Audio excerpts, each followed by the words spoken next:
अस्सलामुअलैकुम। बोल न्यूज में मैं हूं जवाद कमार और मैं हूं सहर फातिमा। हेडलाइंस आप जान चुके हैं। बुलेटिन का बाकायदा आगाज करेंगे इस अहम खबर के साथ कि खुशदार में ज़िमनी बल्दियाती इलेक्शन के गैर सरकारी और गैर हतमी नताइज आ चुके हैं। वार्ड नंबर 4 से पीपल्स पार्टी के उम्मीदवार अहमद जान हसनी कामयाब करार पाए हैं, जबकि पीपल्स पार्टी के उम्मीदवार ने 214 वोट हासिल किए हैं। नेशनल पार्टी के उम्मीदवार नियाज कलंदरानी दूसरे नंबर पर रहे।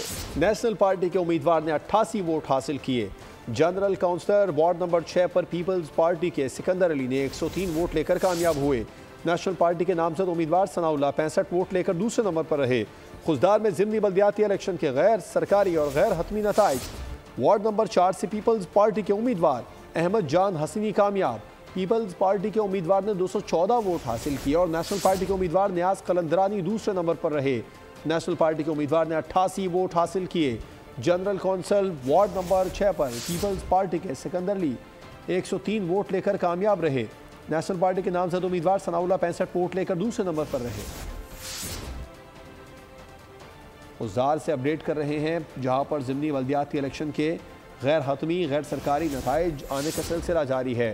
वार्ड नंबर 4 से पीपल्स पार्टी के उम्मीदवार अहमद जान हसनी कामयाब हुए। पीपल्स पार्टी के उम्मीदवार ने 214 वोट हासिल किए। नेशनल पार्टी के उम्मीदवार नियाज कलंदरानी दूसरे नंबर पर रहे। और अब खबर शामिल करेंगे खेल के मैदान से, जहां मुल्तान टेस्ट में पाकिस्तान टीम मुश्किलात का शिकार रही। दूसरा टेस्ट जीतने के लिए मजीद 178 रन दरकार हैं, जबकि 6 विकेटें हाथ में हैं। 254 रन के हदफ के ताक़ुब में पाकिस्तान ने दूसरे रोज खेल खत्म होने तक 4 विकेटों पर 76 रन बनाए। मेहमान टीम दूसरी इनिंग्स में 244 रन पर आउट हुई। विकेट शाहीनों के गले पड़ गई। 254 रन का हदफ पहाड़ बन गया। 4 बल्लेबाज पवेलियन लौट चुके। मुल्तान में पाकिस्तानी बैटिंग लाइन इब्तिदा में ही लड़खड़ा गई। 5 रन पर ओपनर्स पवेलियन लौट गए। कप्तान शान मसूद और मोहम्मद हुरैरा 2-2 रन बना सके। कामरान गुलाम 19 रन बनाकर आउट हुए। बाबर आजम फिर धोखा दे गए। 31 के स्कोर पर कैच थमाकर चलते बने। इससे कबल वेस्ट इंडियन टीम दूसरी इनिंग्स में 244 रन बनाकर आउट हुई। पाकिस्तानी बॉलर्स ने 145 रन पर 6 विकेटें उड़ाई, लेकिन बकिया 4 बैटर्स को आउट करने में 99 रन लुटा दिए। कप्तान क्रेग ब्रैथवेट ने सेंचुरी दाग दी। नोमान अली और साजिद खान ने 4-4 शिकार की। अबरार अहमद और काशिफ अली ने 1-1 विकेट हासिल की। और अब खबर यह है कि पाकिस्तान समेत दुनिया भर में कश्मीरी आवाम की जानिब से भारत के नाम निहाद यौम जमहूरिया को यौम सियाह के तौर पर मनाया गया। इस मौके पर मकबूजा जम्मू कश्मीर में मुकम्मल हड़ताल रही, जबकि मुजफ्फराबाद में बुरहान वानी चौक पर मरकजी तकरीब मुनक़िद की गई। इस्लामाबाद में भारतीय हाई कमीशन के सामने ऑल पार्टीज हुर्रियत कॉन्फ्रेंस की जानिब से एहतजाज और मुजाहरा भी किया गया। भारत के यौम जमहूरिया पर कश्मीरियों का यौम सियाह। श्रीनगर समेत मुख्तलिफ इलाकों में रैलियां निकाली गई। यौम सियाह के मौके पर मकबूजा वादी की अहम सड़कों और शाहराहों पर इजाफी चेक पोस्टें कायम की गयी, जहाँ सैकड़ों एहलकार तैनात रहे। यौम सियाह पर मुजफ्फराबाद में बुरहान वानी चौक पर मरकजी तकरीब का इनेकाद किया गया। तकरीब से खिताब में वजीर आजम आजाद कश्मीर चौधरी अनवारुल हक का कहना था कि भारत की जमहूरियत दुनिया की आंखों में धूल झोंकने के लिए है। भारत में अक़लियतों को मजहबी आज़ादी है, न ही उनके मजहबी मकामात महफूज हैं। दुनिया की सबसे बड़ी जमहूरियत का दावा करते इस रजीम को शर्म नहीं आती। पूरी दुनिया के इंसानी हकूक के अलमबरदार बिलखसूस जम्मू कश्मीर के अवाम इस रिपब्लिक डे को मुस्तरद करते हुए 7 दहाइयों से इसे यौम सियाह के तौर पर मनाते चले आ रहे हैं। उधर यौम सियाह पर काबिज फौज की जानिब से मकबूजा वादी में मजीद पकड़ धकड़ और घर घर छापों का सिलसिला भी जारी रहा। यौम सियाह के मौके पर आज़ाद कश्मीर, पाकिस्तान समेत दीगर ममालिक में भारत मुखालिफ मुजाहरे और रैलियां निकाली गयी। इस्लामाबाद में भारतीय हाई कमीशन के सामने ऑल पार्टीज हुर्रियत कॉन्फ्रेंस ने मुजाहरा किया। कश्मीरियों का कहना था मकबूजा कश्मीर में भारत के जबरी कब्जे को मुस्तरद करते हैं। नारोवाल में वफाकी वजीर मनसूबाबंदी एहसन इकबाल का तकरीब से खिताब। कहा कि मुस्लिम लीग नून की हुकूमत ने मुल्क से अंधेरों का खात्मा किया। नवाज शरीफ ने कौम से लोड शेडिंग खत्म करने का वादा निभाया। मुल्क को तरक्की की राह पर गामजन किया। 11,000 मेगावाट बिजली पैदा करके लोड शेडिंग खत्म कर दी। 25 अरब डॉलर की सरमायाकारी से सी पैक का आगाज किया। नवाज शरीफ के इक़दाम के बायस दुनिया भर से सरमायाकार पाकिस्तान आए। मुल्क पर नालायक और ना तजुर्बेकार शख्स को मुसल्लत किया गया। RTS सिस्टम बिठाकर धांधली से अनाड़ी को इख्तिदार दिलवाया गया। कायद जनाब नवाज शरीफ साहब ने कौम से वादा किया कि मैं लोड शेडिंग खत्म करूंगा और मुल्क की मईशत को दोबारा चालू करूंगा। हमने 11,000 मेगावाट बिजली के नए मंसूबे लगाकर इस मुल्क से लोड शेडिंग का खात्मा करके दिखाया। 25 अरब डॉलर की सरमायाकारी लाकर सी पैक मंसूबे के जरिए हमने पाकिस्तान की मईशत को चालू भी किया और पूरी दुनिया की तवज्जो पाकिस्तान की तरफ मबजूल कराई। लेकिन जब 2018 आया तो एक नालायक, नातजुर्बेकार और अनाड़ी आदमी के बुत को तराशा और आरटीएस सिस्टम को बिठाकर उन्होंने धांधली के जरिए उस अनाड़ी को मुल्क के ऊपर मुसल्लत किया। पाकिस्तान के खिलाफ आपने देखा कि लंदन, अमेरिका में पीटीआई वालों ने वो शर्मनाक मुजाहरे किए। और मरियम दे दो मुराद ले लो, कराची के ताजिरों ने वफाकी वजीर एहसन इकबाल से निराला मुतालबा कर दिया। इजलास में शरीक ताजिरों ने मरियम नवाज को वजीर आला सिंध बनाने की हिमायत कर दी। कहा मरियम नवाज हमें दे दें और मुराद अली शाह आप रख लें। एहसन इकबाल ताजिर रहनुमा के मुतालबे पर मुस्कुरा दिए।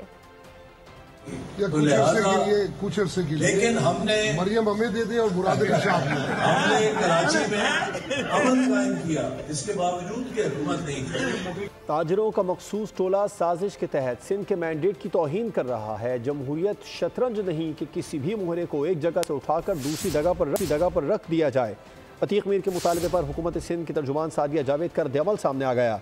कहा मुराद अली शाह की क़यादत में सिंध हकीकी मायनों में ताजिर दोस्त सूबा है। अवामी हुकूमत और ताजिर खुशहाली के लिए एक पेज पर हैं।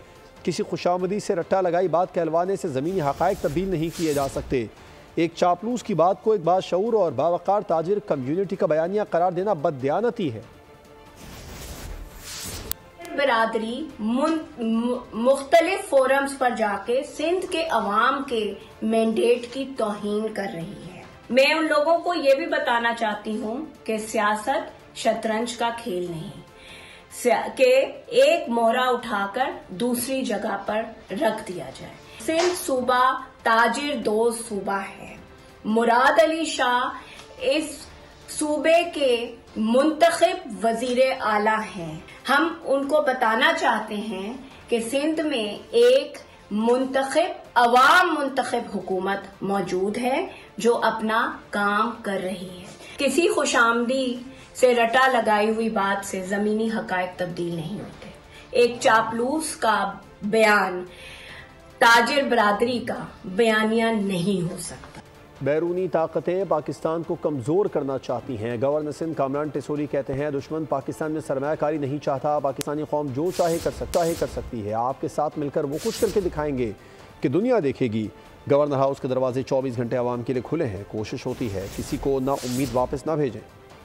और तमाम सियासी जमातों की क़यादत से दरख्वास्त है कि ईमान पाकिस्तान तहरीक का हिस्सा बने। ईमान पाकिस्तान तहरीक ने बलूचिस्तान सरियाब से अपने जिद्दोजहद का आगाज़ कर दिया है। रुकन बलूचिस्तान असम्बली फराह अजीम ने प्रेस कॉन्फ्रेंस में कहा कि मुल्क तो हमारे पास मौजूद है मगर हमें उसमें ईमान तंजीम की ज़रूरत है। पाकिस्तान है जो हमारी पहचान है। तो मैं इन तमाम लीडर्स से हाथ जोड़कर रिक्वेस्ट करती हूँ कि ईमान पाकिस्तान तहरीक का हिस्सा बने। जिस मुल्क को एक कौम की जरूरत है उस कौम को बनाएं। हमें इस हकीकत को तस्लीम करना होगा कि मुट्ठी भर जो लोग थे उन्होंने मिलके यकजहती के साथ और जज्बे के साथ एक मुल्क हासिल किया था। आज वो मुल्क हमारे पास मौजूद है। हमें उसी जज्बे की जरूरत है। हम तो मैदान में उतर आए, अब हम देखेंगे कि हमारे इस कारवां में कौन कौन शामिल होगा। Chief election commissioner Sikandar Sultan Raja और 2 अरकान की मुद्दत मुलाजमत आज ख़त्म हो गई। इलेक्शन कमीशन के क़वानीन के मुताबिक 45 रोज़ में नए चीफ इलेक्शन कमिश्नर का इंतखाब ज़रूरी है। वज़ीर आज़म और अपोजिशन लीडर में अभी तक मुशावरती अमल शुरू नहीं हो सका। ज़राए के मुताबिक 26वीं आईनी तरमीम के तहत नई तैनाती तक chief election commissioner member Sindh और बलूचिस्तान नए मेंबरान की तैनाती तक काम जारी रखेंगे। तो उधर जमात इस्लामी ने IPPs के मामले पर 31 जनवरी को मुल्क भर में एहतजाज का ऐलान कर दिया है। हाफिज ज़ैमुर्रहमान कहते हैं अवाम साथ दे, हम उनका हक दिलवाएंगे। बड़े जागीरदारों पर टैक्स नहीं लग रहा, सिर्फ तनख्वाहदार तबके को दबाया जा रहा है। अमीर जमात इस्लामी ने पीका ऑर्डिनेंस में तरमीम की मुखालफत करते हुए कहा कि हुकूमत पहले मुशावरत करती तो बेहतर होता। और फिर एक्ट बनाने से पहले मुशावरत करते, मुशावरत के बाद पार्लियामेंट में डिस्कस करते, सब कुछ नहीं किया और एक ऑर्डिनेंस के जरिए से इसको नाफिज कर रहे हैं जो कि ज़ाहिर काबिल कबूल नहीं हो सकता। लिहाजा सहाफ़ी तंजीमें मुल्क भर में जो भी इस पर आवाज़ उठा रही हैं और जो इक़दाम तय करेंगी, जमात इस्लामी उन्हें सपोर्ट करेगी। हम आज़ादी सहाफ़त पर हमला नहीं होने देना चाहते। जो IPPs हैं, ये IPPs 2000 अरब रुपए इनको कैपेसिटी पेमेंट के, जो बिजली बनाई ही नहीं उसके अदा किए गए, और दूसरी तरफ कम से कम 1000 अरब रुपए इनको इनकम टैक्स की छूट दी गई। तनख्वाहदार तबके के टैक्स में कमी के लिए हम जब बात करते हैं तो हुक्मरान कहते हैं IMF मानता नहीं है, लेकिन IPPs जो खून निचोड़ रहे हैं उनका इनकम टैक्स एग्जेम किया हुआ है और इसमें सब शामिल हैं। अब हम 31 तारीख को इंशाअल्लाह 31 जनवरी को पूरे पाकिस्तान में बैक वक्त एहतजाज करेंगे और हम इस एहतजाजी तहरीक को असर नौ शुरू कर रहे हैं। पाक बहरिया नवी अमन मश्क और पहले अमन डायलॉग की मेज़बानी के लिए तैयार। अमन मश्क 7 से 11 फरवरी तक मुनक़िद होगी। इस मश्क की खास बात शुरका का आलमी अमन मुकालमा होगा। पाक बहरिया की नवी अमन मश्क और पहला इंटरनेशनल अमन डायलॉग, तैयारियां भरपूर। इफ्तिताही तकरीब पाकिस्तान नेवी डॉकयार्ड में मुनक़िद की जाएगी। अमन मश्क का इनेकाद 7 से 11 फरवरी तक होगा। नेवल चीफ्स और कोस्ट गार्ड्स के सरबराहों का इंटरनेशनल अमन डायलॉग भी होगा। डायलॉग में दुनिया भर की सीनियर अस्करी क़यादत इलाकाई सलामती और समंदरी खतरात से निपटने के लिए मुश्तरका हिकमत अमली पर गौर करेगी। इंटरनेशनल अमन डायलॉग में दुनिया भर से तकरीबन 120 वफूद शिरकत करेंगे। अमन मश्क 2025 में 60 ममालिक अपने बहरी जहाज़ों, हवाई जहाज़ों, स्पेशल सर्विसेज ग्रुप्स और मंदूबीन के साथ शरीक होंगे। पाक मरीन्स और स्पेशल सर्विस ग्रुप नेवी का काउंटर टेररिज्म के हवाले से महारत का मुजाहरा भी किया जाएगा। ये 4000 शुरका के साथ इस खत्ते की नुमाया तरीन और तारीख साज फौजी सरगर्मी होगी। अमन मश्कें 2007 से हर 2 साल बाद मुनक़्क़िद की जा रही हैं। इसका अख्ताम 11 फरवरी को इंटरनेशनल फील्ड रिव्यू के साथ होगा। वज़ीर आला पंजाब मरीम नवाज शरीफ का अपनी छत अपना घर प्रोग्राम तारीखी कामयाबी से हमकिनार। सूबे भर में 9000 से ज़्यादा अफराद को 8.5 अरब रुपए से ज़ायद बिला सूद कर्ज दिए गए हैं। वज़ीर आला ने प्रोजेक्ट के अहदाफ हासिल करने की ज़रूरत पर जोर देते हुए कहा कि रियासत माँ के जैसी है और माँ को बेघर बच्चों का ज़्यादा एहसास होता है। अपनी छत अपना घर पाकिस्तान का सबसे बेहतरीन हाउसिंग प्रोजेक्ट साबित होगा। सिफारिश नहीं, मेरिट पर कर्ज मिलेगा। गुज़िश्ता रोज़ कराची के इलाके फेडरल बी एरिया ब्लॉक 15 में शहरी अब्दुल मुईज़ के कत्ल का मुकदमा बहनोई की मुद्दईयत में दर्ज कर लिया गया है। मुद्दई मुकदमा के मुताबिक घर पहुंचा तो अब्दुल मुईज़ नीचे गिरा हुआ था। बहन ने बताया मोटरसाइकिल पर सवार 2 मुलजमान ने छीना झपटी के दौरान मुईज़ को गोली मार दी। दूसरी जानिब तारिक रोड के करीब फायरिंग से कत्ल होने वाली शहरी का मुकदमा मकतूल के मामू की मुद्दईयत में दर्ज कर लिया गया। FIR के मुताबिक 4थी मंजिल पर रिहाइश पजीर सिराज अपने घर जा रहा था कि पहली मंजिल पर उस पर हमला हुआ। पुलिस के मुताबिक इब्तिदाई तफ्तीश से वाक़या ज़ाती दुश्मनी का शख्स मालूम होता है। तो दूसरी जानिब कराची के इलाके गार्डन से लापता बच्चों का सुराग ना मिला। वालिदैन ने बच्चों के ना मिलने की सूरत में कल गवर्नर हाउस पर धरने का ऐलान कर दिया है। कहते हैं पुलिस तफ्तीश कर रही है लेकिन कोई पेशरफ्त नजर नहीं आ रही। अली रजा की वालिदा ने कहा 12 रोज गुजर गए, हमारे बच्चे बाजियाब नहीं हुए। वालिद ने अपील की है कि हमें हमारे बच्चों से मिला दो।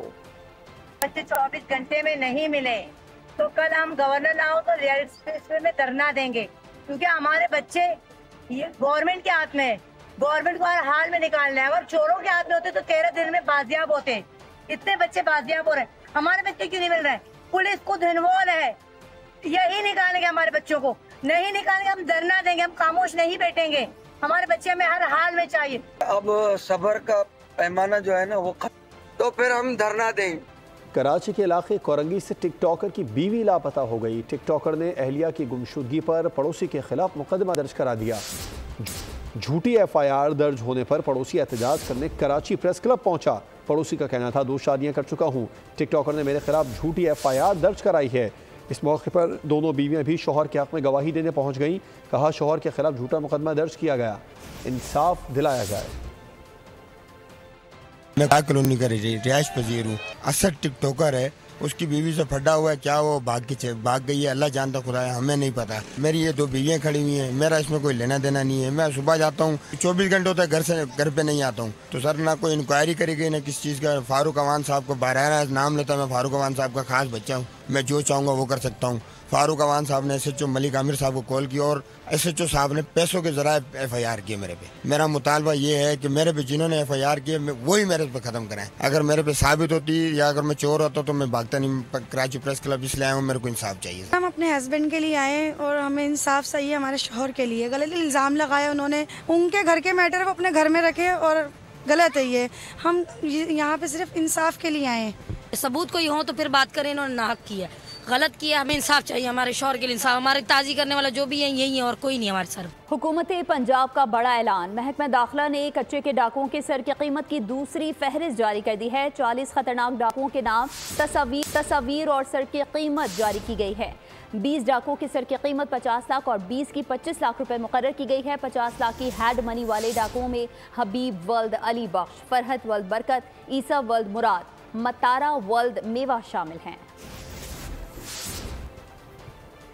और अब आपको बताएं कि महकमा मौसमियात के मुताबिक आज मुल्क के बेशतर इलाकों में मौसम सर्द और खुश्क, जबकि पहाड़ी इलाकों में सुबह रात के औकात में शदीद सर्द रहने का इम्कान है। उधर कराची में आज से दिन और रात के दर्जा हरारत में इजाफा मुतवक्के है, जहां फरवरी के पहले हफ्ते से सर्दी की एक और लहर कराची को मुतासिर करेगी। मुल्क भर में शदीद सर्दी बरकरार, बालाई इलाकों में दर्जा हरारत मजीद गिर गया। महकमा मौसमियात के मुताबिक पंजाब के बेशतर इलाके शदीद धुंध की लपेट में रहेंगे, जबकि मरी गलियात और गिरदोनवा में मौसम शदीद सर्द रहने का इम्कान है। बलूचिस्तान के मुतादिर अजला में मौसम सर्द और खुश्क, जबकि शुमाली अजला में शदीद सर्द रहने का इम्कान है। सूबा के मुतादिर इलाकों में आज तेज हवाएं भी चलेंगी। कराची में आज कम से कम दर्जा हरारत 9 डिग्री रिकॉर्ड किया गया। फरवरी के पहले हफ्ते से सर्दी की एक और लहर शहर को मुतासिर करेगी। आज कम से कम दर्जा हरारत लेह में -13, अस्तूर -11, गोपस -9, स्कर्दू कालाम -8, अल्लात -7, हुंजा बगरोट -5, कोयटा दीर -4 और पारा चनान में -3 डिग्री सेंटीग्रेड रिकॉर्ड किया गया। ठट्टा में पहली बार सिंध के सकाफती रिवायती खेल बैलों की दौड़ के मुकाबले का इनेकाद किया गया। मुकाबले में तगड़े और नायाब नस्ल के बैलों को दौड़ाया गया। शायकीन की बड़ी तादाद मुकाबले से महजूज हुई।